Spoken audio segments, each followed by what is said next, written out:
Okay, so what I have here is an extra credit module. And so this module will cover hurricanes. And so you'll have the opportunity to take some of these quizzes and do the lab if you so choose. So this is an optional module.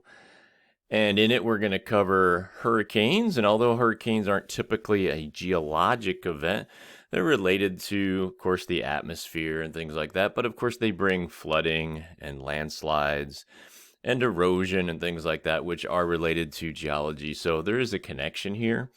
And so, what I'm going to have you do, if you so choose, of course, is to look through the lecture component. There is no PowerPoint, but I'm going to have you visit a couple of these sites and articles and read through those.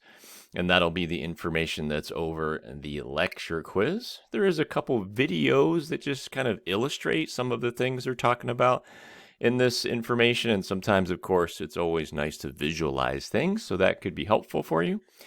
There is an article about hurricane superstorms that we're going to have you look at, so you can look at that for your article quiz.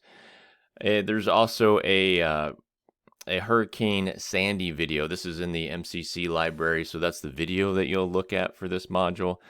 And for the homework, you did something like this before, where you're basically going to find me an event that has some geologic hazard described and has some impact on society.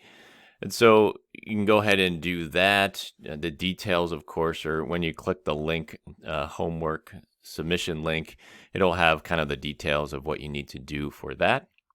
And then, of course, the lab will also cover hurricanes. You're going to use Google Earth and some KMZ files.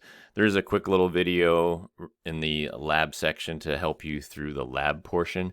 But once again, this is optional, and that means that if you choose just to do the lecture quiz, that's all you want to do, great. If you just want to do an article quiz, mostly what it's going to do is replace a low grade in one of those categories. Let's say for some reason you missed a lecture quiz.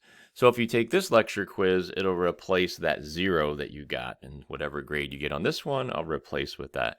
If you just have a low grade, you got like a 5 out of 20 for some reason, and you do better on this quiz, then I'll replace that low grade with this. So if you're really, have a high B, it'll be difficult to bump your grade up. But if you're close and you want to kind of improve your grade, this is the option for you.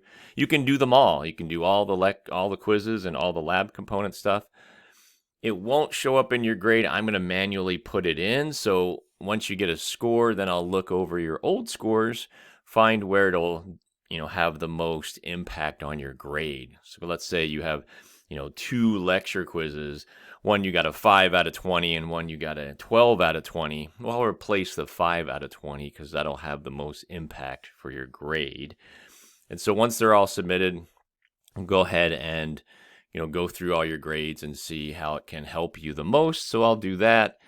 And what else? So the due date on this, of course, is the 8th, and that's because I need to calculate the grades, of course, and get them in before time is up. So your typical, all your other modules, everything is done on, let's see, what's that, Friday, the 8th, I think. So, or that Sunday, of course, for us is the 8th, and then we're going to have a couple days. So that Wednesday is when you have to get this completed by. So like I said, you can ignore this whole thing and your grade is your grade and you're fine. And if you want to choose to do these, you can go ahead and do those. But just like with all the other modules, if you run into trouble and you need to contact me, please don't hesitate to do that.